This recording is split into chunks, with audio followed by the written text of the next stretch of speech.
একটা মেকআপ করার 7 জন্ম পরে গিয়ে আমার মনে হয় সেটার ভিডিও আমি পোস্ট করব। আজকেও ঠিক তোমাদের সাথে সেরকমই একটা সেলফ মেকআপের ভিডিও শেয়ার করছি, কিন্তু এখানে আমি যে প্রোডাক্টগুলো ইউজ করেছি সেগুলো সবই আন্ডার 500।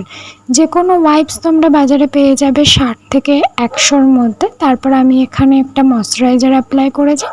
এখানে আমি ব্লু হেভেনের প্রাইমার ইউজ করে নিয়েছি, এটার প্রাইসও আন্ডার 200 তোমরা পেয়ে যাবে। তারপর আমি স্কিন কারেক্টিং করে নিয়েছি, আর এখানে কিন্তু আমি প্রত্যেকটা প্রোডাক্টের ডিটেলস দিয়ে দিচ্ছি, আর প্রত্যেকটা প্রোডাক্টই খুবই ভালো সেলফ মেকআপের জন্য, তোমরা চাইলে বাই করতে পারো। এখানে আমি আইব্রোটা একটা ব্রাউন কালারের আইশ্যাডো দিয়ে করেছি, আর এখানে আমি as a foundation Fit Me apply করছি। এটা ছোটো টিউব 300-এর মধ্যে চলে আসে, প্রত্যেকেই জানো। এটা কিন্তু একটা লিপস্টিক প্যালেট, যেটাকে আমি ফ্লিপকার্ট থেকে নিয়েছিলাম আন্ডার 200। আর এখানে আমি প্যাকের ছোট লুজ পাউডারটা অ্যাপ্লাই করছি, এটার প্রাইসও 200-এর মধ্যে। আর বাকি ভিডিওটা দেখছে পরের পার্টে। টাটা।